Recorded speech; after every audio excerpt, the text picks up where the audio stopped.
So now it should be good. With a little bit delay. So how you been the last days? Is it a new puppy you have there, or is this a board and train? Border drain. What is that? It's a mixed breed. No, pure Malinois. She's Oh, a 9-month-old Malinois. oh no! I meant the other the puppy you posted like three Oh, hours the little ago. little one. Yeah, the really little one. That's from a private session. Oh, Yeah. so do you do a lot of in-house sessions, private, or do more outside or at your facility? Or I used to do way more in home. Now I don't do as much, but I still do. Hey, that's where you make the most money.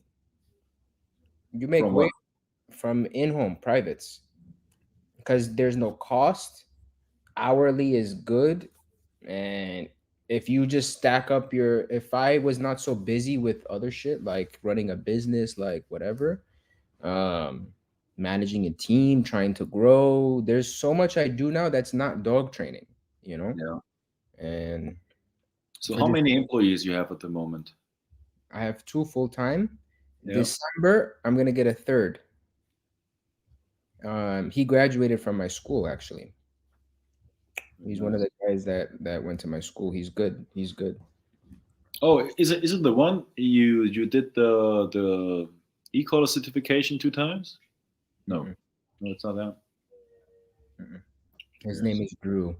He passed it the first time around. He's in Connecticut.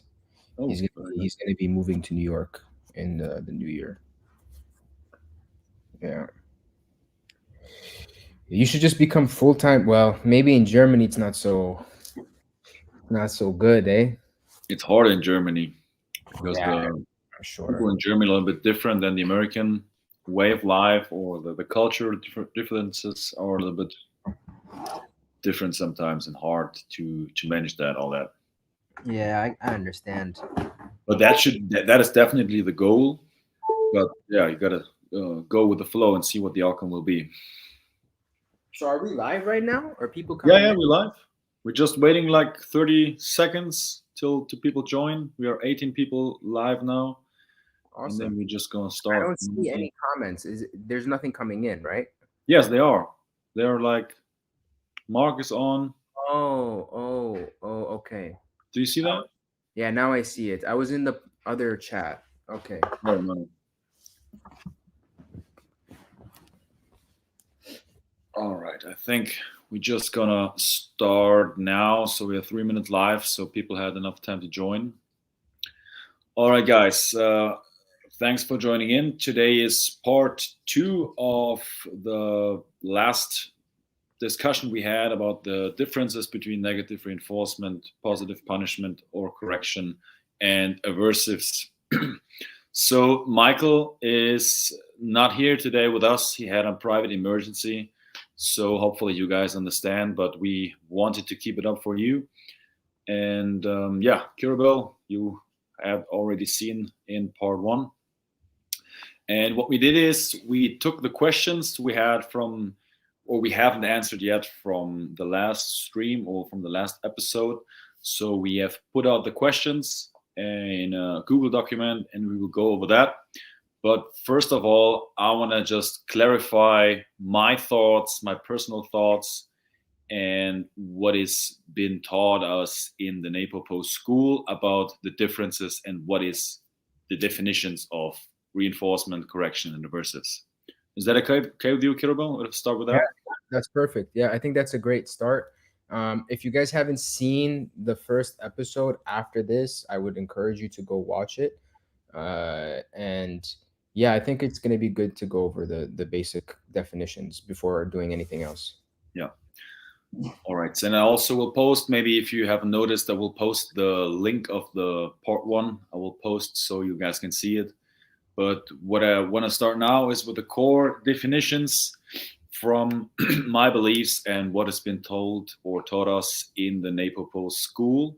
So I want to start with a reinforcement. So what is a reinforcement? A reinforcer should increase the likelihood, intensity, and the frequency of a behavior.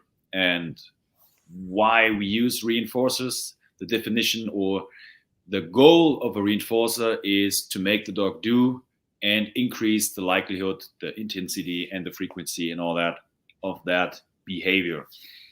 That could be a positive reinforcement where we positive means always not it's a good feeling or a bad feeling. It just means positive means we add something. So there we add a reinforcer, for example, food or a ball, to increase the likelihood intensity. And when we use a negative reinforcement, what negative means is we take something away. In the case of a negative reinforcer, we take a slight unpleasant feeling or a slight unpleasant stimulus, we take away, and the taking away of that slightly unpleasant feeling or pressure is the positive for, in that case, the dog. So that means neigh, the release of the neigh is the po. So that's why it's also called NePoPo. So the definition of a correction or punishment. So a correction or punishment must stop the disobedience. So for example, when you told your dog to sit down, the dog doesn't want to sit down, but he knows very well how to sit down and what the command means, for example. So the correction must stop the disobedience. And so that means all disobedience that happens, if he stands up, if he barks, whatever, and must stop the disobedience and make the dog fly or go back into the one behavior or the correct behavior you asked him to do. And also the goal of, or why we use the correction for, is to make the dog do the one behavior we asked him to do. And after correction, the dog shouldn't be flat or looking flat or doesn't have to or should not be aversive.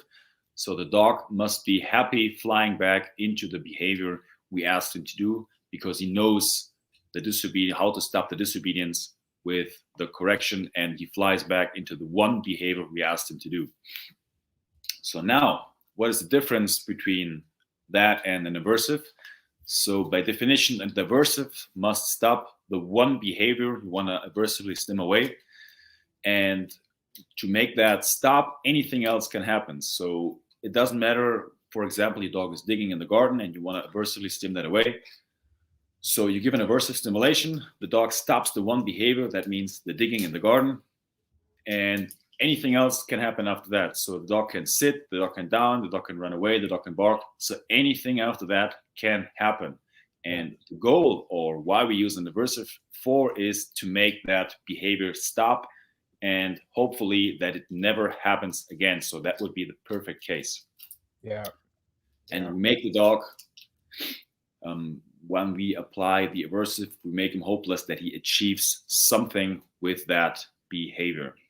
So I see Mike is on. I'm gonna just add him to the stage. Mike, if you're ready. Yeah. Hi, Mike. Hope everything is fine with you. Gonna check my hair first, huh? I gotta. All right, Mike. What I just did is I introduced. I told the viewers that you had a personal private emergency, but we're happy to see you here. And I was just going over the definitions from my beliefs and from what Michael and Bart have told us or taught us in the NePoPo school. And I just finished the definitions of reinforcement, positive, negative reinforcement, correction, punishments, and what is an aversive. All right. I'm going to have to jump off here again in a minute. So just FYI. It's not, we're not, are we live in the group? Yes. Yeah, we're live. I want to say, Dominic, like the definitions you just gave, because I want to clarify for everybody that's watching that, like, you're saying it's my belief. And of course, I think what you're saying is like you agree and believe what you're saying, but this is what we are taught. Like, this is Silver 101, right? What is reinforcers? What is a correction / punishment? They're the same thing. What is an aversive? These are things that are at the very core of NePoPo. So when you go to NePoPo Silver School, right, you cover all the fundamental theory of NePoPo. You're not going to go crazy into these deep rabbit holes, but you should understand the principles. Everybody who graduates from Silver must understand what he just explained, right? A reinforcer makes a dog do, right? A correction / punishment, whichever term you want to use. Some people prefer to just say correction. I prefer to only say correction. I don't like calling it punishment to avoid confusion. But it's the same thing in NePoPo. When Bart and Michael say punishment, when they say correction, it's interchangeable. It's the same thing. It's like saying water or H2O. It's the same thing. Okay. So you must, like, whether you like this or not, you must accept it if you're speaking that NePoPo language. Okay.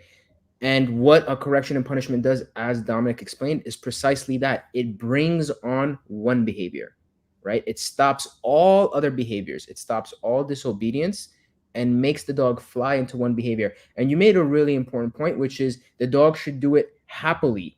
It should not be like, and then, okay, I'll do it. No, it's not NePoPo. This is that we have a system where corrections bring the dog into the behavior with passion, with power, with fire, Heart and right? soul.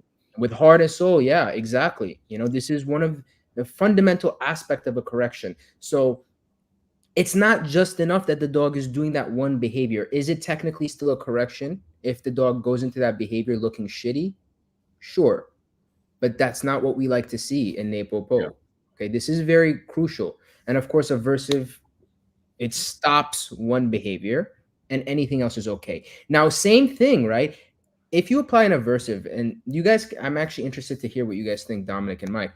If you apply an aversive, it should stop one behavior and everything else is okay. But Yeah. if you apply an aversive and the dog becomes aversive to everything, he just completely shuts down. You cannot do anything else. This is not a good use of an aversive, right? It's not, but it's still fulfilled the requirements for an aversive, because you stop one behavior and anything else can happen. So the dog can also shut down. Yes. But it shouldn't be like that, because a shutdown dog is not what we want to see. But have y'all looked on Facebook to see if you can, in the group, to see if you can see the live? There are people from Facebook in the chat. So I see that, but I don't. I've been looking and I don't see it in the group. So I think we're good, but I think this point is really, really important. Oh, right? Somebody said they see it. Okay. It's really important that the dog. Of course, it's still an aversive if he completely shuts down, but this is not the way that we are taught. Right? We are not taught to just destroy a dog. This is why, like, if to stop one behavior, if the level you need of aversive is here and you're doing this, you are not doing it well, right? This should be clear. You're not doing it well. It's kind of like overcorrection. So it's more than you actually need it. It's much more. Yeah. The big thing is, I mean, what are we all trying to accomplish with our dogs is harmony. Yeah, I think that there's some gray area there, though. Yeah, tell me more. Chime in. Well, I mean, I don't care how high I am on a level on a collar if my dog runs out in the street. You know what I'm saying? Okay, so, like, tell me more, though. Like, if your dog is running out to the street, you're saying you don't care. If you need this level to stop that behavior, you don't care if you're anywhere up here? Not, as long as I know I'm not going to cause harm to the dog. But how do you know this if you're just at any level? Well, I mean, with the tools, if I'm using a particular tool and I know that tool won't cause harm, you know. When we say harm, I think it's important, like, what do we mean? Because there's, like, physical harm. My harm. dog's going to run out of the street, and my collar will go up to 100, and I'm going to hit him. If it's on 100, that's what I'm going to hit him with. Right? Okay. I think that this is, again, I push back on this because the way I see it, Mike, is I don't go to 100. I'm just saying, for example, but if I want to stop that behavior for it to never happen again, then so what you mean, you would rather go higher than too low to be on the safe side, or to be safe that you stop. I'm using an aversive, right? Yeah. That is maybe exactly that. I understand what Dominic just said. It's safer to be, I'm not saying, to be clear, I'm not saying, like, if this is what the dog needs to stop the behavior, we're always going to be here. I mean, come on. We're not in the mind of the dog. We can't get it exact. It's a range. You should be somewhere here, right? But like, you can't just blast the dog, right? Because then you might have other issues. Like, for example, if the dog, after getting blasted, never wants to do anything again, or he becomes aversive. I mean, there you go. You have to know your dog again. My dogs are not True. gonna. My dogs are gonna come right back. They're not. You know. I think what that is pointing to is the same thing when you have a correction. So you can toughen up your dog, or you can harden up your dog to certain amount or certain type of pressure. If you, for example, let's say you want to correct your dog and you have a level 3 on your e-collar, for example, then you push it, it's not enough. Then you go to 4, you push, it's not enough. So you harden up your dog till he gets desensitized to a level 18, or for a dog to a level 121, whatever. So Yeah, I think that is a little bit the same case. Yeah, I think that, like, okay, so let's talk about this, because we want tough dogs, yes. For working dogs, we want dogs that can handle pressure. And by the way, there's so much literature on this about how pressure and stress is good. And there's a difference between eustress and distress. Eustress, EU stress, is a healthy kind of stress.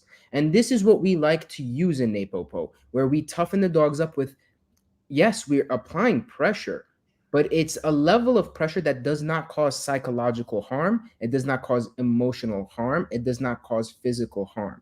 It's pressure and stress. Well, that's abuse. That's not even. So it's pressure that helps the dog grow.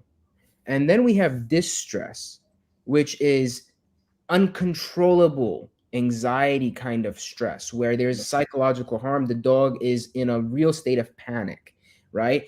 And someone commented, I really wish I could see the name. Someone commented that if a dog shuts down, it's not a NePoPo aversive, because he actually isn't free to do any other behavior. You actually pushed him into one specific thing, which is a state of being shut down. And I think this is actually a very, very good point, whoever that Facebook user is, right? Dog's free to do whatever it wants. It's not free if it's completely shut down. If you completely shut down a dog, you cannot say it's free, right? This is, I think, very important, because there are the force-free communities out here that will want to say, right, that this is why we should not have tools. Because if we are completely shutting down dogs, Yeah, but we can't cater our definitions to them. That's not going to help us any. well, let's move on. Let's move on. I think that this distinction of an aversive, stop one behavior and anything else is okay, right? And if your objective is to stop one behavior, you should be stopping one behavior. If you're stopping every other behavior, you have not done a good aversive. And this is my view on it, right? And I think that this is the view that is taught in NePoPo. I'm happy to have the oh, okay, it was Michael's comment, Michael Carpenter. Yeah, 100%. It was a great point, bro. There's a couple of, let's go into the questions from the last live. Okay, so what I just gonna add to what I explained in the definitions. So there was a comment about negative punishment. Yes, it's positive punishment, negative punishment. So it's just about the 4 quadrants: positive reinforcement, negative reinforcement, positive punishment, correction, and negative punishment, correction. So yeah. You're correct. So this is Mauricio from the last live, right? Mauricio asked, so in NePoPo, should it be positive, negative reinforcement, positive, negative correction? And he just ended the question there, right? And I think this is very interesting, because in academia, and by the way, people last live were saying, when you say science, when you say academia, what are you talking about? Whose science? What's your source? And guys, I want to say that, like, the basic scientific literature is standardized.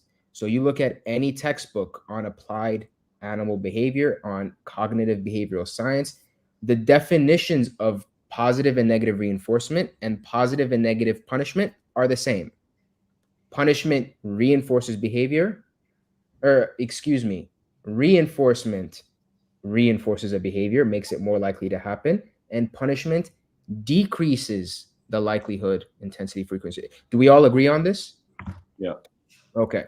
So the only question I have is, are you talking about behavior science on basic behavior science, or just from dog literature? Because I don't think you can compare This is not about learning theory between humans and dogs. but it is. It's the same. That's why you stay within the NePoPo, because people are not gonna. Learning theory is learning theory, right? Pavlov's experiments were not for the sake of dog training. Skinner's experiments were not for the sake of dog training. These were studies that were primarily about understanding how we can influence military soldiers in the military, about how governments can influence people. Because at the end of the day, we're not so easily able to just do experiments on people. It's unethical. There's a lot of problems there. So we do it on animals, right? But learning theory is learning theory. When science talks about reinforcement and punishment, it doesn't talk about dogs versus people. It's the same. And what science says is, and again, if anyone wants a source, go check out Stephen Lindsay's handbook for applied animal behavior. And it's reinforcement increases behavior, punishment decreases behavior. But now, maybe Mike, you can touch on this, or Dominic. In NePoPo, when Bart and Michael teach punishment and correction, it is not about decreasing behavior. It is about increasing one behavior's likelihood. It's about making the dog do one behavior. Are we all on the same page? No, Absolutely. it's also decreasing the disobedience. It is decreasing the disobedience, but that's a side effect, I think. Correct. Correct. I mean, it's the same thing, but well, no. It's not. It's the same effect, but the dog sees it different, I think. Rather than you telling the dog when does the pull on a leash, I'm telling the dog to come into heel. Sorry for interrupting, but I need to get less excited sometimes. When does the pressure stop is the question. When you are applying a correction, does the pressure stop when these other behaviors stop? Like if I say sit and my dog stands, and then I apply a correction, and then he downs, he stopped standing, but the pressure won't stop just because he downed, because I said sit. The pressure will only stop when he does the one behavior I said. Right. So it's not about stopping a behavior or stopping any specific. You can be 100 different things. It's not the same thing. It's the pressure goes away, right? And by the way, this is why in science this would fall under the scope of negative reinforcement, right? But the difference between negative reinforcement and a correction is negative reinforcement we use to teach. Timing, yeah, we use to teach. And also for a correction, it only is a correction if the dog knows the behavior. So it doesn't matter if in my head I want to give a correction. And many inexperienced trainers do this. They think the dog knows, right? They teach the sit in their apartment, and then they go outside and they're like, well, I've taught my dog a sit. Yeah. And then they try to correct the dog. Mm-hmm. And it's not a correction. That's just unfair punishment. Pressure. And it's confusing, unfair pressure because the dog does not know. Yeah. And so this is where we need to be very clear about these things, okay? In NePoPo, there are, in my opinion, right, there's a whole other set of quadrants. There's the reinforcement quadrant. There's the punishment or correction, whichever you want to use, quadrant. And then there's the aversive quadrant. The first two quadrants make behavior happen, and the last quadrant stops behavior. Does this make sense? Yeah. So that makes sense. Yeah. This is, if we use these principles to guide us, we can figure anything out, right? And there's more questions coming in. Yeah, I think we start with the question from the last, and then we go over the questions from these comments, from the comments today. Yeah. So Keith Phipps said, did NePoPo create its own science, or does it fit into the science that was already there? What do you think? I mean, I can answer this if you want. Yeah, so no, we did not create it. new science. It's just based on the science we already have. So Correct. I don't know exactly what the circumstances of that question were. What we talking about that specifically? Yeah, But definitely it fits into science. So 100%. I 100%. mean, we have the four quadrants of our operant conditioning, classical conditioning, and it's clear that that's nothing new that NePoPo or Michael and Bart or invented. It's just something that's already there, that's already there in science. So I don't think we created something new here. What they really did is they took an existing quadrant, which is negative reinforcement, and they split it. Because in negative reinforcement, science says any pressure that you take away that makes a behavior happen is negative Yep. reinforcement, right? What they did is they split this up and they said, okay, negative reinforcement is where when you take away pressure, the dog does. But there is the difference between before the dog knows and after the dog knows. And Yeah. we as dog trainers need to be aware of which one is which.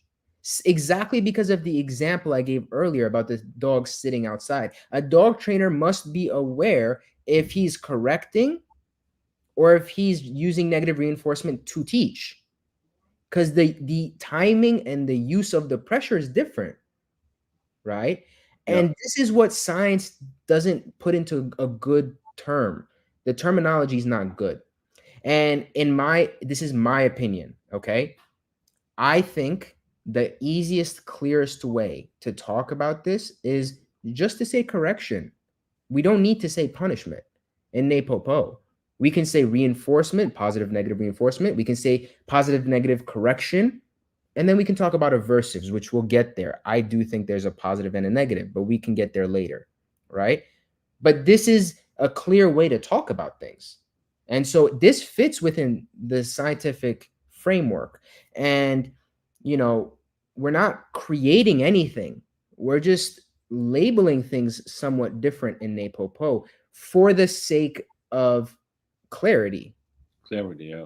This is crucial. This is super, super important, in my So I opinion. think a big problem is that most scientists or most people that do those studies or those science studies, they're very good in what they do, but they are not I guess most of the time they're not dog trainers. And the dog trainers, I think they have a little bit more practical way of thinking and a practical way of explaining. And I think there comes maybe also a bit the difference in wordings or explaining things. But basically I guess we mean the same thing, but it's a little bit easier when you have a dog training background or when you're dog training by yourself, to explain it for people to understand it and to make it more clear that everybody can understand it. Yeah, yeah. I mean, anybody that wants to actually learn the science, like if you want to learn the academic terminology, right? Go ahead and buy Lindsay's Handbook of Applied Dog Behavior and Training. It's a 3-volume series, and it'll break down scientific literature as it applies specifically to dog training. Now, the learning theory is the same, as I said earlier, regardless of dog training or not. But if you want to understand the science, go get that book. Again, it's Stephen Lindsay's Handbook of Applied Dog Behavior and Training. If you want to understand the quadrants, go to chapter 7, right, on instrumental learning. And it'll break down every single quadrant for you. Okay. And this isn't anything new, Jacqueline, it's a hard series to find. Go on Amazon. I think Amazon will always come through. Michael Carpenter said you shouldn't say positive or negative correction. You should say plus correction or minus correction. You can do this.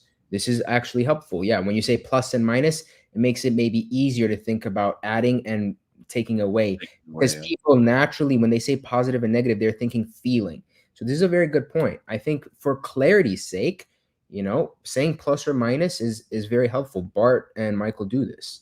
It's a very good point. So yeah, so that I think the question about what science it is was from our friend Robert, but I think you explained that very well, how to find that and where you, or what are you referring to? Yeah. Whenever I'm talking about science, whenever I'm saying academia, I'm talking about the general literature, and it's it's pretty standard. There's no confusion there, in my opinion. It's very, Yeah. very standard. And so, but there listen, I'm a nerd. I'm a geek. Okay. I spend a lot of my time reading these books, reading studies, and there's so much in academic literature that is not clear. And when I Yeah. say clear, it's not clear for an applied setting like dog training, because they're not in the field, guys. They're in a laboratory setting. And also, science is not intended to be able to give you all the nuances and clarity, because they're not doing this for the sake of dog trainers. They're Yeah. not doing their research for our sake. So this is why what Bart and Michael are doing is so important for the industry, right? They're actually trying to create a language that serves the industry. Because let me tell you, a lot of dog trainers can't even explain negative reinforcement and negative punishment just in scientific terms. Forget NePoPo. A lot of trainers Yeah. can't even explain it in regular scientific terms. So Most, that's why. I mean, what is negative reinforcement? So we had it, yes, not yesterday. We had it in the last episode.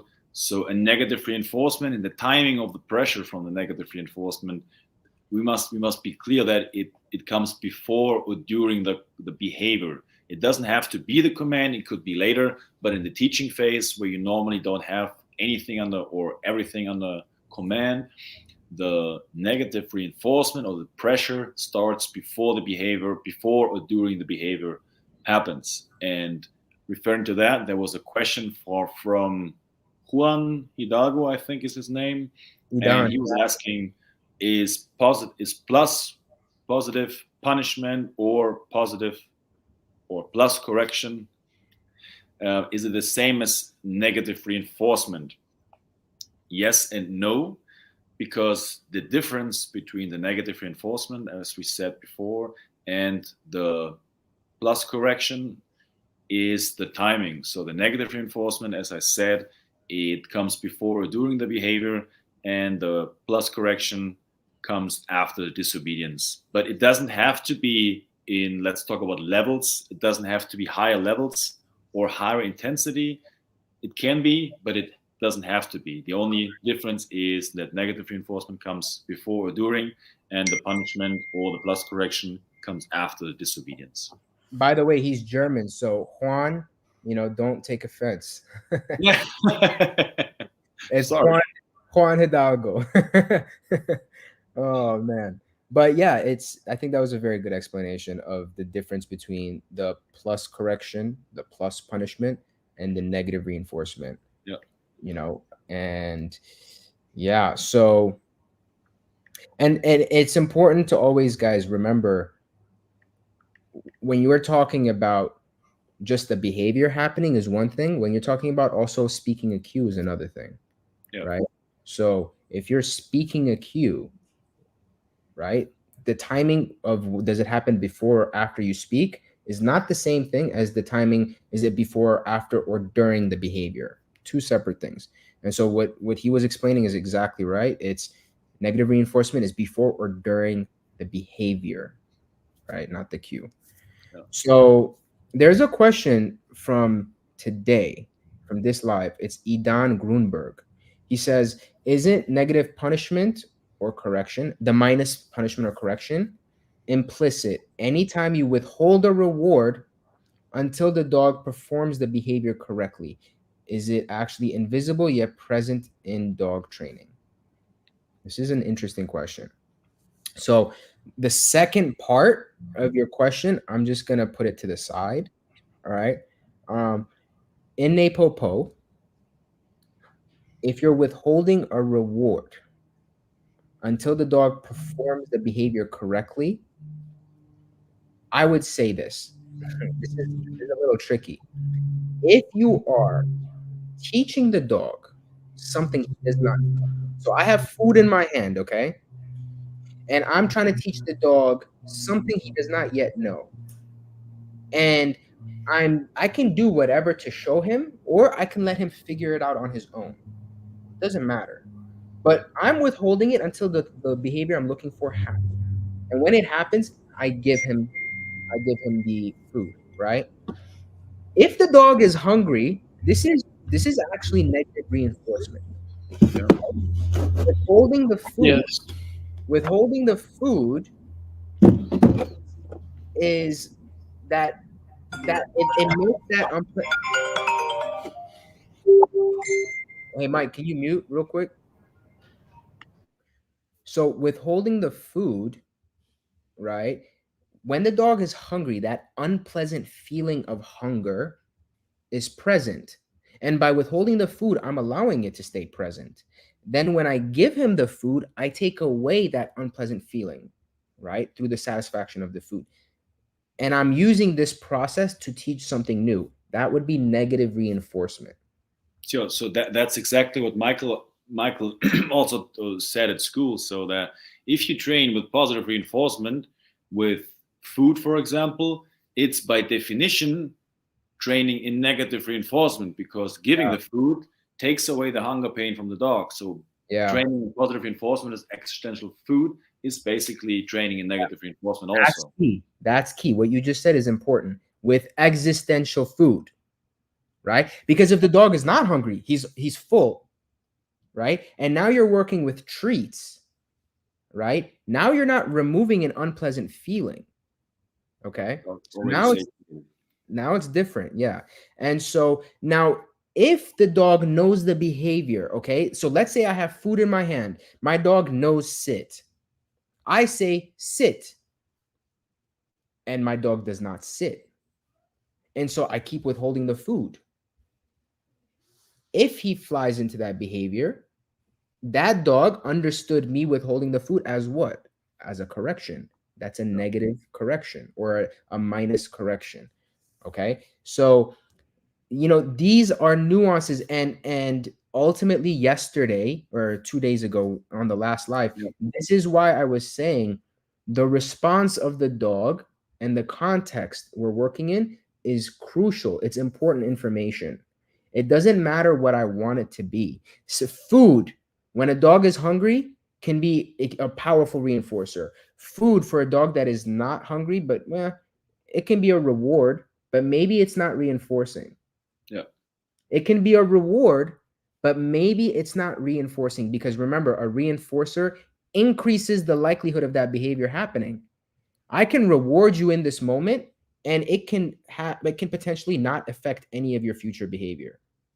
Or and that's something you see a lot of times in pet dogs. They have all the food in the morning and at lunch in the evening, and when you want to train with them with food or with treats or whatever, they don't really take it, or they take it and spit it out again. So it's not really. It's still a reward, but it's not reinforcing because the dog doesn't really want it. So it's not a reinforcer or a reward. It's always how the dog understands it. So if the dog's already full, it doesn't make any, or it doesn't have any effect on your training. So the dog will maybe take it, but it doesn't have a real effect. And if the dog is sick, let's say the dog has a stomach bug, right? And then you give it food. That food can maybe be aversive, right? It makes the dog feel worse, and it makes it less likely to do whatever it was doing when you gave it food. It's possible. This is why we should not judge anything inherently. We should pay attention to the dog always. Okay, next question. Does it mean negative reinforcement should always have pressure? In that case, there's no pressure, but not only. Okay, another fantastic question. Negative reinforcement does always have pressure, but nowhere does it say that you must be the one giving that pressure. Okay, this is crucial. Pressure doesn't always mean that you have a leash or you choke or you hit the e-collar. That's not what pressure is about. Pressure could be also your body pressure. Withholding something can be pressure to the dog. And by the way, negative reinforcement, positive punishment, positive, all of these quadrants, they exist without people. It's not because we're here doing this that they exist. A dog can be laying in the sun and it could be positively reinforcing because they were a little cold and the sun feels nice. So they're laying there. And then after a while, they'll get hot. And then what are they going to do? They're going to move into the shade. That's negative reinforcement. Yeah. They're going into the shade and removing that unpleasant feeling, right? And that dog, it could be these quadrants are an aspect of just life. It has nothing to do with dog training. These are just how organisms learn, right? This is learning theory at the most basic level. Single cell organisms can even have appetites and aversions, right? Single cell organisms will go towards things that benefit them and go away from things that don't benefit them. This is just nature. Okay. So this is a very good question. People should not think that it's always you having to do the pressure. Pressure can exist without you. In the case of that hungry dog, that pressure exists and we take it away. Negative reinforcement. We take away that nagging hunger by giving food, right? Yeah. And okay, so I want to go to another very important question, and that's, is negative punishment / correction, is the minus correction immediate? Okay. And because when we talk about correction and punishment, what do we say? When you apply it, the dog should fly into one correct behavior. Stop the It's a disobedience. fantastic question. Is it immediate?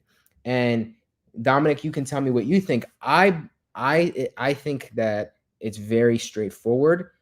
In the beginning, while we're in the teaching phase, it is not immediate. This is the problem with positive only training.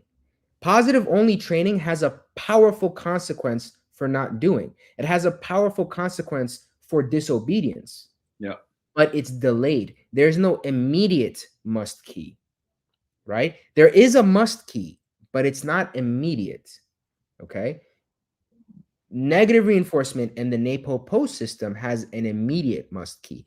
So negative correction, negative punishment is available even in positive only, but it's not immediate in the beginning when the dog is still learning. Yeah. Once the dog has learned that system and that process, it is immediate. When you apply that negative correction or that minus correction, the dog will immediately fly into the correct behavior, into the one correct behavior. What do you think, Dominic? So yeah, I totally agree. So we all maybe know the learning pyramids, and in the positive reinforcement learning pyramid where we always help, then we sometimes help, and then we have the stimulus control. And like you said, in stimulus control, we have the possibility to do nothing. And when the dog decides not to do, we have a kind of correction, also correction punishment, let's say correction, and it's a negative correction. So that means, for example, if we train with existential food, that means the dog only gets to eat when he's working. So the dog knows exactly what to do. I tell him to sit, he doesn't sit down, and I'm in positive reinforcement only. I can say, okay, no problem. We stop the training session and I take the dog away. I withhold the food and I try again in the evening to give him the next chance to earn. So that is a correction, but the must key, so the learning of the dog that his behavior or his disobedience was leading to taking him away and not withholding the food. So that can take some time for the dog to realize. So it's not immediate, like you said, it's not an immediate must key. In the beginning, it can take a few repetitions, a few times to get like the negative correction, the negative punishment, minus correction. Yeah. So when we take it away, it can take sometimes some repetition for the dog to realize, okay, now my disobedience, my behavior I just showed leads to me taking away and withholding the food. So it's not immediate. That's correct. Now, Michael Carpenter said, if the dog is still learning, you cannot give a correction.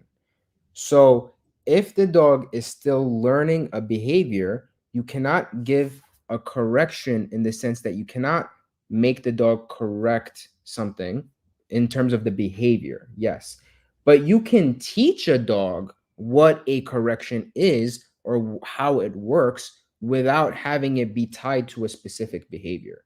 So you So- cannot correct the dog for a specific behavior before it knows that behavior. But you can still 100% teach the dog what the consequences of doing something or not doing something is, right? So this is a thin line, right? But it is, I think, a distinguishing line. You were going to say Yeah. something. So let me give an example of that. Let's say we do operant conditioning, we do shaping, and the dog knows shaping means I go there, I click, I get food, and then the dog it's day 20, day 10, it doesn't matter, or it's Wednesday. So we tell the dog, okay, now the cue to work, now you can earn your food. The dog goes, he does shaping one time on the clack, then he comes back. Then I want something else from the dog, and the dog stops, sits down, stares at me. So in that case, the dog is still learning, but now I can do a negative correction, negative punishment when the dog shuts down. I can put him away to make him understand that shutting down and not offering any new behaviors will lead into him being put away. And that's still in the learning phase, if that is correct from my understanding of your question. Yeah, I think that this is it's a complex topic. It is a complex topic, and again, distinguishing the behavior and the consequence, separating the two is important. Because like when Pavlov was doing his experiments, they weren't teaching any behaviors, right? The bell and then the food, right? There were no behavior. The dog can be panting, it could be eyes closed, it can be sitting, it could be standing. The dog learns the concept of positive reinforcement, that the bell is a signal that tells me I'm getting rewarded. That's what the dog is learning, because the behavior aspect of things is constantly changing. Pavlov didn't care about what behavior the dog was doing. He cared about whether the dog was learning, was making an association between these two stimuli. So the same thing is the case with all of the other quadrants. It is not by necessity tied to behavioral changes. So when we talk about behavior, yes, you cannot correct a behavior that the dog does not know, but you can teach a dog the concept of a correction independent of behaviors. Absolutely. Right. But this is a very complex topic. I don't want to spend too much time on it. I think there's more things that we have to cover today. And so Here's a question. Okay. Do you see that? Yeah, it's not a stupid question. There's no stupid questions. Does the type of correction matter? Like whether you're making it verbal or physical or something else? Or does it depend on the dog? A correction can come in many shapes, sizes, and forms. Reinforcement can come in many shapes, sizes, and forms. Aversives can come in many shapes, sizes, and forms. It depends on the dog 100%. Yes. Spatial pressure. Walking away from a dog can be an aversive, right? Walking into a dog can be aversive. Taking away their space can be an aversive, or it can be rewarding, right? When we talk about corrections, the most important thing is does the dog fly into one behavior? Yeah. So whether if you tell your dog sit and he does some other BS, and then you go and he flies into the behavior, you have applied a correction, right? It's think about it simple and it will make sense. If you do a pop on the collar and the dog understands and flies into, and I'm not talking about, by the way, if I'm making the dog do something, that is not a correction. If I'm making him, right, like as in physically, not the dog knowing, but the dog doesn't know, and if I physically put him into a sit, I'm not correcting him. That is not a correction. A correction is where the dog understands and knows and flies into the behavior. If I'm using pressure to make the dog physically do something, that would fall under negative reinforcement. Okay? This is an important distinction. So just what I want to add to that question is, yeah, it depends on the dog, but if you want your or to be interpreted from the dog as a correction, and it doesn't do it by itself. You have to pair it to like a physical correction or whatever, to pair it with classical conditioning, so that your no becomes the same.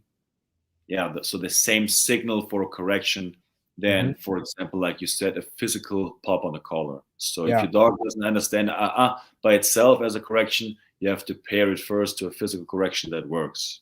Yeah. Always, always, always, always, always, always, always make sure that your dog knows. And if, guys, this is like a cardinal rule of applying corrections. If you are applying a correction over and over and over and over, it's a signal to you that your dog does not know. Okay? Just because your dog does it after you apply a correction, don't think, okay, that's it. That's all I got to pay attention to. Yeah. If you keep having to do it over and over, it means you're actually just helping the dog do the behavior, but he doesn't know it on his own, right? So you guys must pay attention to the patterns, to the responses of your dog, because aversives and corrections should not be happening a lot. It shouldn't be every other behavior that you're doing this. And if that's what's happening, you need to go back into the learning phase, into the first stage of the learning pyramid, into the teaching phase. And whether you're using Popo, NePo, or NePoPo, whether you're teaching with positive reinforcement, whether you're teaching with negative reinforcement, or whether you're teaching with a combination of negative reinforcement and positive reinforcement, you need to go back to that. And then when you work, your dog will show you, does he understand or does he not? This is very, very important. Yeah. So, is a negative punishment or correction immediate? In the beginning, no. But once the dog learns, yes, it is. It will immediately bring the dog into a correct behavior. Cool. So I want to go over one last question from the chat, and then we go over the biggest topic, the negative aversive that you explained in the last. And then we will close up with that, because today we're a little bit time limited. So the question is, do we always want the dog hungry before we train, or do we want the dog to understand that he can become hungry if he doesn't opt into training? If the dog believes that he can become hungry if he doesn't opt into training, is negative reinforcement still at play? So I think in the beginning, it's important that you teach your dog that he has to work for food, so it becomes existential. Because when the food isn't existential and you train in positive reinforcement, for example, there's no punishment, there's no must key you can add to that. So I like in the beginning that the dogs are hungry for training, because I like to train a lot with food, because in my opinion, training with food rather than with a toy, with a tuck, with something that is prey, with my dog, it's just my personal view, and it's just my personal experience. The dogs are much more concentrated because the drive is high, but it's not too high that they stop thinking. Because when you have a high drive working dog and you want to teach something new with a ball, for example, I find it kind of hard, because they're not very concentrated, because the prey makes them a little bit crazy. So that's why I think it's in the beginning easier if you train with a dog that's hungry, because then you can work with food. But if you start that from the beginning, the dog doesn't need to be always hungry, because he learned that he has to work for food. So that becomes like a habit. Do you remember this? This is actually a conversation that you and I were having during silver and our first gold. That's why I started smiling when you were explaining this, because, guys, NePoPo has many flavors, and there's different approaches, and there's different ways of applying it. Again, the most important part is that you understand the principles. Bart and Michael say this so much during silver, right? Be the architect of your own system. Yes. Right? Stop being stuck in a box. Stop copy and pasting. Stop imitating. Understand the principles, right? Which we covered in the beginning of this live. Understand how learning works, and then train. And of course, there are certain things that we promote in NePoPo. Like, we promote an active dog and a reactive handler. We promote an operant aversive versus one that you speak and you do. We promote, like Bart and Michael over their decades of experience have found that certain things they like more and it works better in their eyes. But this should not handcuff you, right? That is literally the antithesis of what NePoPo is about. And so to your point about food, Dominic, You disagree, I know. we've had a lot of conversations on this, and that's okay. Like, guys, this is something that I don't see in any other group outside of NePoPo. In any other training group, I don't see people having the willingness to talk openly and disagree, and it's okay, right? But yeah, I think that your distinction in the question is important. Do we want to make the dog hungry, or do we want the dog to understand he can become hungry? If I'm working with food, I always want the dog to find out that it's possible he can be hungry, right? When the train comes to the train station and the doors open, I can either enter the train or I can not. Yeah. But the train's not going to wait for me forever. The doors are going to close and it's going to go. And then the next train is going to come. Doors are going to open. It's up to me to get on that train, right? But at a certain point, if I really want to get to that destination, I have to get on the train. It's the same thing when you're working with food. We should not be intentionally starving dogs. No, this is a no. Yeah, and I know you don't do this. This is why I'm making it clear to people that don't understand, right? What Dominic is explaining is not that you should just make the dog hungry. It's important to understand that when you're using food, there is a way to do it. His system is not just withhold food. It's if the dog doesn't work for the food goes away. And then the next opportunity comes. And if the dog doesn't work for the food goes away. The next opportunity comes. At a certain point, that hunger pang is going to be enough to make the dog want to work, right? And this is natural, by the way. It's not natural for a dog to turn down food, for an animal to turn down food. It's a byproduct of humans, right? Free feeding and giving just food for nothing, etc. Right? In the wild, animals do not turn down food. They will be full and they will still not turn down food because that's just how nature works. It's about survival. So we like to work with existential food in NePoPo. That's the general standard, yes. About play, right? Me personally, I'm very, very heavily focused on the play side of things. I believe that my goal is always to give clarity, even with the drive and the hecticness of the play, right? By using the core principles that we talked about earlier, right? And this is just a style difference in approach. And there's nothing wrong with that. Both systems can be NePoPo. We're both training in the NePoPo system. Some trainers like to use food more than play. Others like to use play more than food. There's nothing that kicks you out of NePoPo just because you're one or the other, or nothing that says you are, So this is important for people to understand. I think it's a great question, but the important thing is animal welfare. When you're working with existential food, you need to do it the right way. And so, and there are exceptions, by the way. There are dogs. I don't know if you ever had this, Dominic, where a dog just is like pathologically like messed up. It's just not eating. Yeah. Have you had that? It's crazy. Like some dogs are like this. They're like, they need to eat. Like they've been turning it down. And it's not because of environmental stress. Like it's not like there's crazy shit going on. You're in a calm environment, whatever. Maybe they're so socially nerve-wracked. Maybe their neurochemistry is fucked. I don't know.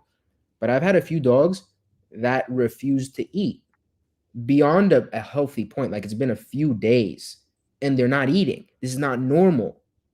And so this is where now NePoPo becomes the perfect system, because now we can start using pressure. And I like to use like a slip lead, for example. And we start using pressure, and the pressure goes away when they accept the food. And very quickly, dogs learn that they have to eat. You add a must key, right? You add a must key. Now, this is not the standard, this is not the norm, but I'm just saying, like, we're now entering situations where NePoPo is is crucial. It's necessary, right? And positive only trainers with those kinds of dogs, they're gonna be stuck. They can't help those dogs, right? Because the only thing they can do is offer the food, and if the dog doesn't take it, what are they gonna do? Withhold it? The dog's not taking it. What are you gonna do, right? And so it's a very good question, and I hope that makes it clear. Yeah. All right. So the only thing I want to add to that is, like you said, it doesn't matter when we disagree. It doesn't matter because we speak the same principles. And at the end of the day, what counts is that you are successful with what you do, as long as you stay in the animal welfare law. And the most important thing is that the dog learns something and that we are able to teach the dog something. It doesn't matter as long as you stay in the principle of dog training and learning and in the animal welfare law. At the end of the day, it doesn't matter how you do it. The only thing is that the outcome, that is the thing that counts. Yeah. Arvin Ralph said, what's the difference between silver and gold school? Silver is theory only, gold is practical. It's that simple. Silver is only theory, and gold is where you start actually putting it in practice and applying the theory. Cool. So we go to the big topic, and this is where I think a lot of people were pushing back, and so negative aversive. I want to start out by saying this is not a term that Bart and Michael have ever used, to my knowledge. It's not something that is taught. Hey, before you get into that, do you have your phone in front of you? Do one of you have your phone on Facebook? Can you jump in the group and scroll through to see if you see this broadcast? I think there's a link. No, it shouldn't be a link. It should be live in the group. So this is episode 13, right? Yeah. You should just see it playing in the group. I don't see it in the group. I don't either. I don't think it's in there. Something happened. Okay. That's all right. People are messaging, asking. So Jacqueline says, I see you live. Are you on? Are you in YouTube or Facebook? It must be both, because Jacqueline, for example, is commenting on Facebook. Yeah, I don't know why some people can't see it. Yeah, I can't see it. Jacqueline's on Facebook. So if anybody is having trouble, there will be a link afterwards that you can use to be able to watch. I don't know why it's not coming up. Yeah, there's a few people saying they're all on Facebook. Yeah. Okay. So yeah, it will also be to rewatch in the group and also on the YouTube channel. So I get that, but yeah. I wasn't talking to you. I was talking to a message on here. It sounded like I was talking. So. It's all good. If anybody is messaging you and they're unable to access it, it's not. For some reason, it's not showing up in the Facebook group for some people, and for some people it is. Yeah, welcome to technology. Yeah. But let's send the link to anybody. I mean, they'll find it. For time's sake, I just want to keep rolling. We have 12 minutes left, guys. 12 minutes. 12 minutes. So negative aversive. What I was saying is that in NePoPo, when you go to silver, we go over positive and negative reinforcement, positive and negative correction / punishment, and we go over aversives. And aversives is always talked about as something that you apply as the hand of God, as something that it is an added stimulus. Okay, I just want to make that clear for everybody that is on here. Now, that being said, what are the core principles that we went over in the beginning? An aversive does what? It stops one behavior, and anything else is allowed. Anything else is okay. Yeah. And so when I recently made a video on Facebook, it caused a lot of pushback from people within NePoPo even, because Bart and Michael never explicitly talk about negative aversive. What I want to make clear is that This is not something that I'm creating. It's just something that I'm naming. Okay? Because it exists whether anyone wants to talk about it or not, whether anyone wants to acknowledge it or not, is besides the point. It's something that exists where when we remove something that is a reinforcer, and the dog is not flying into one correct behavior. What he's doing is he's stopping one unwanted behavior, and anything else is okay. This, by definition, is a negative aversive. It's a minus aversive. It's the minus, you're taking away a reinforcer, and it's an aversive by definition. Why? Because it stops one behavior and everything else is okay. And so it was Costas who in the last live commented, so by this definition, the removal of that reinforcer must remove all hope for that one undesired behavior. And that's 100% correct. Now, and Iako also commented that as he was listening, he said, it's not about obedience, it's about behavior. And this is precisely the key point that needs to be highlighted, that it is not about behavior. Excuse me. It is not about obedience, right? Because when we talk about corrections and punishments, we're talking about obedience. A correction and a punishment is about making a dog obedient. It's about making the dog fly into one correct behavior. When we talk about aversives, it is not about obedience. It's about eliminating a behavior. And the difference between behavior and obedience is where I say X and you do X. That's obedience. It's being a soldier. Behavior is just about choice. And you can do whatever you want, and there's going to be consequences for it in life, whether positive, good consequences, or whether bad consequences. This is behavior training.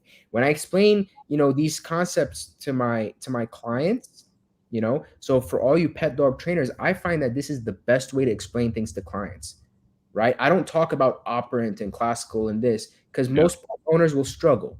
But what every pet owner does not struggle with is when you break it down as obedience training versus behavior training. And 98% of dog training is behavior training.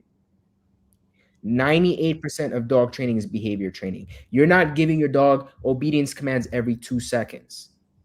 But what is happening all the time, 24/7, is behavior training. They're going to be deciding to do things and not do things. And whether you do something intentionally or not, they're going to be learning from the consequences of their actions. Positively or negatively. 100%. And so when I talk about negative aversive, I'm talking about the situation where we want an aversive on a behavior, where we are causing that behavior to be less likely to happen. We are eliminating that one behavior, and anything else can happen. That is an aversive. Negative, we're taking away a reinforcer. And so we want an example, and I gave an example during the last live. So this is the example of where my dog, he has a bone that he loves. He's able to chew the bone anywhere in my house, okay? But I don't want him on my couch eating that bone because it's slobbery, it's messy. He's allowed on the couch. My dogs are allowed on my couch. They're not allowed to eat the bone on my couch. Yeah. And so when my dog comes with his bone and decides to hop on the couch next to me, what I did was take that bone away. Okay? And it took a few repetitions, right? Because remember, negative punishment, negative correction does not have an immediate must key in the beginning. Same thing with a negative aversive. It does not have an immediate must key in the beginning. But the point is I took away the bone, and after just a couple of repetitions, he very quickly learned that if he wants to enjoy this bone, he cannot come on this couch. He's allowed to do anything else. He can eat the bone on the floor. He can eat the bone on the bed. He can eat the bone downstairs. He can spit out the bone. He doesn't even have to eat it if he doesn't want to. No. But the one behavior he cannot do is eat that bone on my couch. We're stopping one behavior and we're allowing everything else. It is not a negative correction or a negative punishment, because by definition in NePoPo, a negative correction or a negative punishment should make the dog fly into one behavior, and that's not what's happening. Okay? That is not what's happening. So this exists, right? I'm not creating this. This exists. And there's a Facebook user that says that's still negative punishment. You clearly don't get it. That's fine, right? But this is in scientific literature, in academia, in the 4 quadrants in science. This is negative punishment. But in NePoPo, by definition, it's an aversive. And Michael Carpenter, you said by taking away the bone, you stop the ability of the dog to do the behavior. Exactly.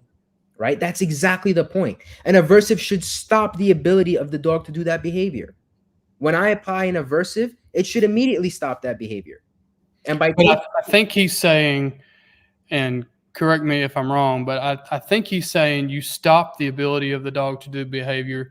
You're not changing the dog's, like the dog doesn't have the choice to do that behavior again. In that moment, no. Right. In the moment that I take away the bone, he has no choice. Right. But he has the choice the next time.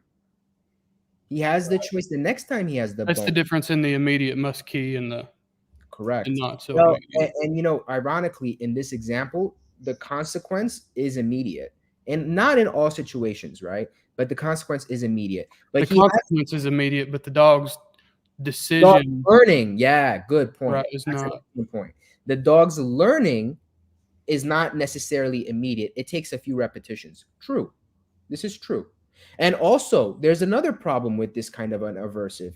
When I'm not there, so Michael Carpenter says not exactly, because he has to be able to have the choice. He has the choice next time. Guys, this is the point. So that's why, to me, it's a gray area. Because learning doesn't happen in just a millisecond. Learning doesn't just boom, like the dog's now enlightened. And you're also a part of, also in NePoPo, though, you shouldn't be a part of the scenario. This is a recommendation, not a principle. Bart and Michael talk about aversive should be an act of God. It should not be coming from you. Correct. This is not a principle of NePoPo. It's a recommendation. It's how they prefer to do things. It's how they teach, which is the best way to do things. There's always the but. The one thing Bart and Michael will always say when they teach is yes, but. There's always the yes, but. Yeah, it's outside the system, but it's on the sidelines. I think it is. Michael, I really don't think it's outside the system, because it fits the principles. It's not anywhere in the pyramid. Nowhere in the pyramid. Okay. Now this is a good question, right? And we got to wrap it up in just a couple of minutes. So I'm going to keep this maybe an open-ended question. But an aversive technically is not in the pyramid either at all. So an aversive is one of the quadrants.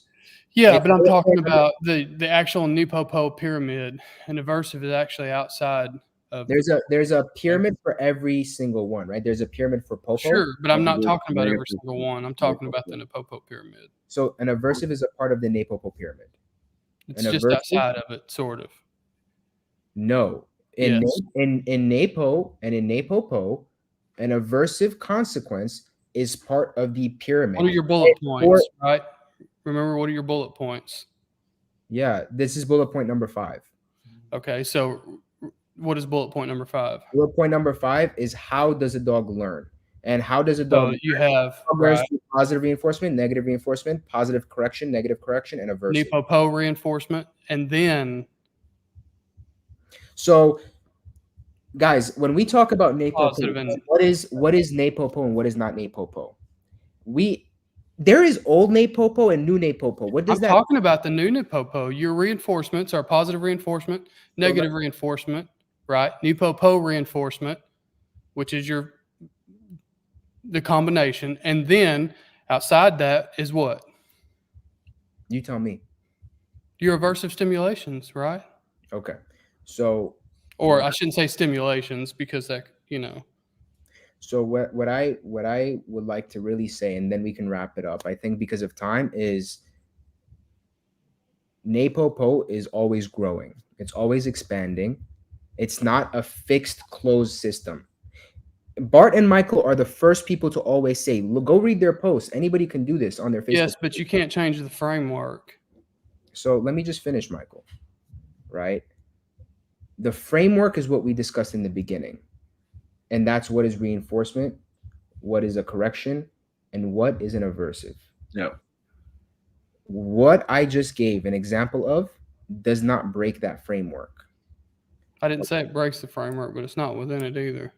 It's 100% within No, it. it's not. You've never heard that spoken at any school. And this is the Out of a half problem. a dozen. This is the problem. You're talking about what has been said by Bart and Michael. Or taught.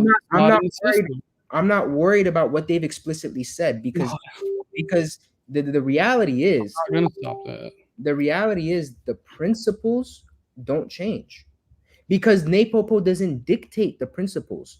The principles are dictated by nature. NePoPo is not what decides what the principles of life and nature and reinforcement. We're not talking about the principles of life and nature. Okay, so this is what I'm talking about. Is this what I'm describing exists? And in the NePoPo framework, and in the NePoPo framework, an aversive is what? What is an aversive, Mike? So it's called it's a strong dislike to make the behavior stop. Yes. Or is that what you mean?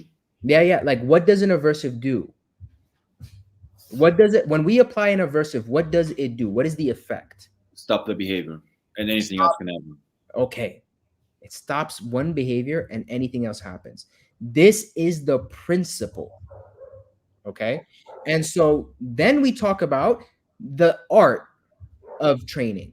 And the art of training is where we go. Is the hand of God, right? The hand of God is talking about the art of training. Whether we should speak or not speak, we're talking about the art of training. These are decisions that we need to make as trainers. We need to be active thinkers also, right? The same thing that we do to try and teach our dogs to be active thinkers and creative thinkers, we need to do the same thing with ourselves. Right. We talked about this earlier, but you got to do the same thing. You can't just say something and expect that it's part of it. But well, you know what? I'm interested to see at some point this has to be addressed. I'm interested to see what they say. When I first came out with this video, right? What did Bart comment on there? When I first came out with this video talking about negative aversive, Bart commented on there, this is an interesting brainstorming. And he himself said, Michael and I are always students that are learning. Nobody's saying you shouldn't do that. Okay, so then we can't just say this isn't NePoPo. This isn't within the framework. We need to be open, right? So I think what we should agree on that is the definition of an aversive. Well, the rules, yeah, the definition's not complete. The definition of what a negative aversive, the definition of being aversive, you shouldn't be a part of it. It should be an aversion, right? The one thing that the dog is not supposed to do should be the creator of the aversion. You should not be a part of the scenario because now the scenario is you and the behavior that the dog is doing is the aversion. You're a part of it. That is a weak point. The behavior needs to create the aversion, not the person in the dog's mind. What you're saying is right, Mike. I know. But everything has a pro and a con. For example, the example I gave of the bone, the disadvantage is what you just said. If I'm not here and my dog has the bone, he'll do it. He'll do it. Right. And by the way, this also fits within the framework of NePoPo because what is not an aversion if he'll do it. If he'll continue to do it without you being there, then it's not. Mike, the behavior itself is not an aversion. The behavior with you being present is the aversion. Bear with me 1 second, brother. Because in NePoPo, what is the disadvantage of operant learning? It does not generalize easily. This is taught in Silver 101. But it does generalize. Operant conditioning does not generalize easily. Now, I can give you, for example, if I wanted to avoid this problem that you just pointed out, that the dog will do it when I'm not here, I can easily solve this. I'm a creative trainer. Sure, I mean, set up a phone, right? Set up a camera, right? When I do the aversive consequence, I'll say no, and I'll take the bone. I'll say no, and I'll take the bone. And I'll condition the no, and then when I'm gone, I'll have a phone with a FaceTime, and the dog is going to come on here, and I'll go no. And the dog, if it's been conditioned, will immediately say, whoa. Because you're present. No. Your voice is you. You're still present. Well, Mike, the e-collar is still you too. But right? The e-collar is still the dog you too. connects, but the dog connects stepping on the road to the e-collar. Fine. The dog knows your voice. Okay, I'll make it a bell. This is so useless. I'll make it a bell. I'll make it a bell, and then I take his bone. I'll make it a bell, and I'll take his bone. And then when I'm gone, right? If he's about to go on there, or if he goes on there, the bell will ring. It has nothing to do with me, right? As long as the bell's always there. But now the bell's a part of the scenario. So what you're saying is true of everything, Mike. What you're saying is true of everything. And so, I think we should agree on that. Yeah. Because we are over time already. Well, have to go. If a behavior, if a dog is going to have an aversion to a particular thing, it has to have an aversion to that particular thing in solitude, not with anything else in the scenario. That's one way of doing it. Well, right? No, that's the only way. If you do it any other way, now the dog has an aversion to that particular thing with whatever other variables there are in the scenario. That what you just said, I think, is one of the biggest things that you and I disagree on. When you say that it's the only way, red flags and red alarms. The only way for a dog to have an aversion to a specific thing is for the dog to have an aversion to that specific thing. If you add anything else to that scenario, then the dog has an aversion to that specific thing plus the second variable. Let me ask you a question. Is doing it with an e-collar without speaking and me being here, that's how you would do it? If you want your dog to not eat a bone on the couch, how would you do it? Tell me. You don't want your dog to eat a bone on your couch. How would you do it? Well, it's the same. I understand what you're saying. If you're going to use an e-collar, right, you would use it at a level that's aversive, of course. So how would you do it? You would leave the collar on your dog when you leave. Okay. So it's the exact same thing as the bell. And also, not necessarily, because now you have to take your bell everywhere. No, I'm talking about yes. So, okay, Mike, let me ask you a question. Your point is you would use the e-collar stim as an aversive to do this, correct? Let me tell you one disadvantage that I see, the potential disadvantage. It is possible. Guys, real quick, I got to really go. So thank you for that great conversation. You can continue, but I got to go, guys. So Okay. Have a good evening. See you guys. Hey, it was a really good time, and we'll do more of this. Thank you for having me. Yeah, I have a Zoom call in 6 minutes. So we'll wrap it up in 4. So one